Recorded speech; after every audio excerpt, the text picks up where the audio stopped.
We'll begin with the Gravitas exclusive. Sri Lanka's economic crisis is snowballing into a humanitarian one. The massive anti-government protests have not died. Last month, they forced a change in leadership. Mahinda Rajapaksa had an unceremonious exit. The man who replaced him is Ranil Wickremesinghe. He's a man of experience. He has served as Sri Lanka's Prime Minister 4 times. This is his 5th stint. And now he has a daunting task to rescue the country's economy. How does he plan to do that? What are the challenges that he faces? When will Sri Lanka get that IMF bailout? And what happens to the anti-government protesters? How does Wickremesinghe plan to address their concerns? We sat down with Sri Lanka's new Prime Minister to discuss all of this and more. Hello and welcome to WION's Global Leadership Series. We are coming to you from Colombo, and with me is the Prime Minister of Sri Lanka, Ranil Wickremesinghe. Prime Minister Wickremesinghe, welcome to WION, sir. My privilege to be with you all. Thank you, sir. This is your 5th stint as the Prime Minister of Sri Lanka. Are you nervous? 5th or 6th. 5th or 6th? We have to take it as it comes. There are no other way to do this job. Would you call it your most challenging assignment ever in what, 45 years of your career? I think this is the most challenging appointment I ever had. Why did you take it? They say you've taken the job that nobody wanted. Well, someone had to take up the challenge to put the country's economy into order, to stabilize the political system. Do you think you're the best qualified to do what Sri Lanka needs at the moment?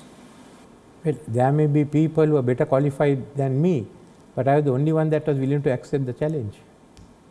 You know, correct me if I'm wrong, you're 73 years old. This is Yes. the time when most people think of retirement or writing a book or doing something else. And you've sort of set the reset button, not just on your life, but that of your country. What really motivated you to do this at this? And there's not a very high likelihood of a very positive outcome emerging from this. What's wrong with 73? And nothing's wrong with 73. I just want to understand your motivation and what is it that drives you. Well, after I took it over, someone sent me a note, and they said that Deng Xiaoping also started at 73. So you want to be the Deng Xiaoping? I am not the Deng Xiaoping of Sri Lanka, but well, age, if you start at that age, well, why not? Prime Minister Wickremesinghe, are you an independent PM or are you more like a CEO appointed by the Rajapaksas? I am not a CEO. I am a Prime Minister. Prime Minister is never a CEO. A Prime Minister in our system is the one who heads Parliament and who leads the government in Parliament. I can't be a CEO. No. Are you an independent Prime Minister? I am independent Prime Minister. There is no interference from the President? No. As far as we are concerned, if there are any differences, we have to sort it out in the Cabinet. Nowhere else, and in Parliament. So you're saying the President has no say in the decisions that you make? No, in the decisions I make, some issues I consult him. And some of the decisions he makes, he consults me. But all decisions need not be, I don't consult him or ministers in all the decisions I make. That's the way the Cabinet runs. What kind of help are you getting from China, sir? China gave us some assistance earlier. They gave a credit line. They have another credit line that has come in, but we can't use it because we haven't got 3 months reserves. Have you discussed the possibility of restructuring loans from China? They make up 10% of your external debt.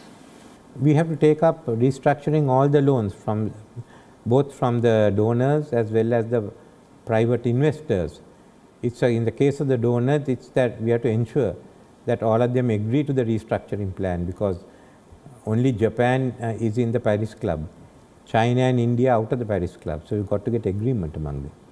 But I'm asking specifically about China. Have you discussed restructuring of these loans? Matter has been taken up. I have not discussed yet, but I will be discussing with China. Do you know what the response from Beijing was?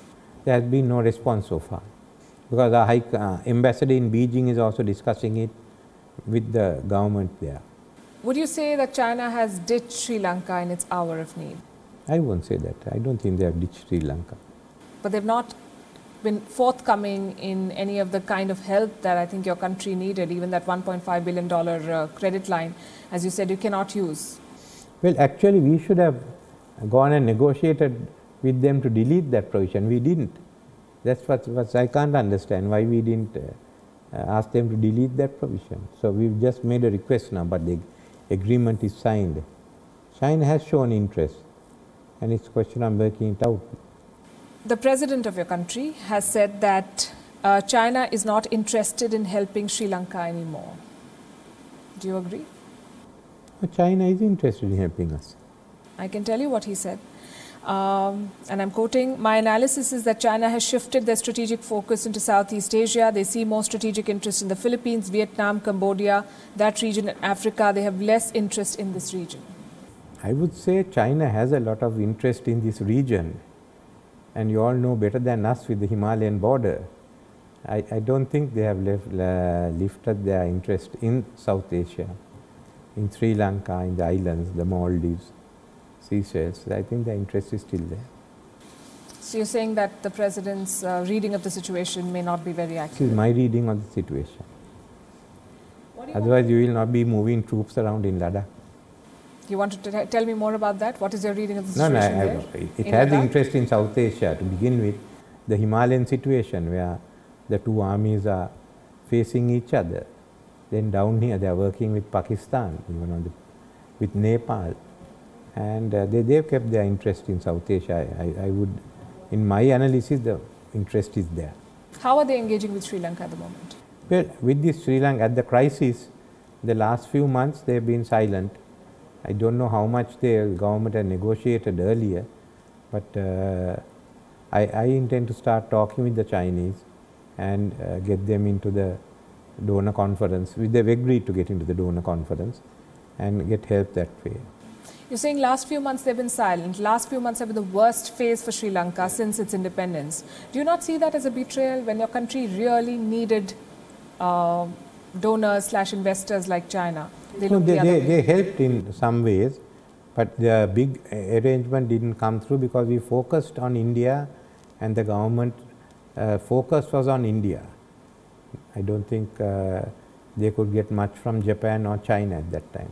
So you're saying that if anything was lacking in terms of an engagement, it was Colombo's fault and not necessarily Beijing's? No, it's not fault. We decided that we'll go along with India because India came up with the money quickly, and that's what we wanted.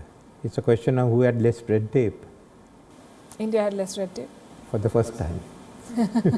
Have you spoken to Prime Minister Modi? Not yet. I've been talking with the two ministers, we're settling it at that level. I'll speak to the Prime Minister once we work it out. I had a long chat with the Finance Minister and also with Mr. Jaishankar. I've been talking with him even before this crisis. When I met him in Abu Dhabi, we had a long chat. I told him the crisis will come. What will you tell Prime Minister Modi? Thank him. Apart from economic reforms, you're also looking at political reforms, and there's a lot of talk around the constitutional amendment, the 21st Amendment being discussed, which will weaken the powers of the president. What is the progress on that front? Well, we had 2 rounds of discussions with the party leaders, and there was an agreement. Now, this was sent to cabinet last week, went at the last moment, so there was a request for more time. It will be taken up at this the next meeting, and thereafter the 21st Amendment would be presented to the other party leaders. So you're saying that the cabinet did not approve it because they did not get enough time? No, we brought into cabinet just that as it started, so the members asked for more time to go through it. That's it. According to some of the reports that I read, I think there was stiff resistance from the ruling party of this over this amendment. There was stiff resistance from the ruling. No. He brought it. They brought it in only at the last minute. There was earlier discussions and disagreements within the ruling party, but this was finally brought in, and the ministers wanted more time to go into it. I mean, it was brought in as the cabinet started, so you can understand that. I will give you a quote from Sagar Kariyavasam, ruling SLPP General Secretary. He said, "People are facing difficulties without essentials. We have to think of settling the economic issues first before trying political solutions." Many reports I've read have said that a section of the ruling party, SLPP, is averse to bringing in 21A.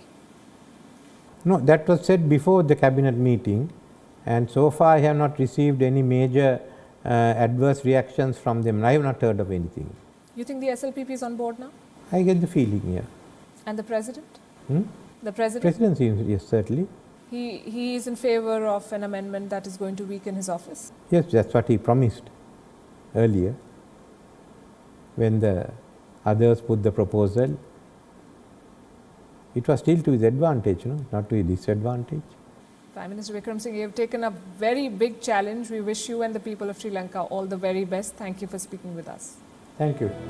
WION is now available in your country. Download the app now and get all the news on the move.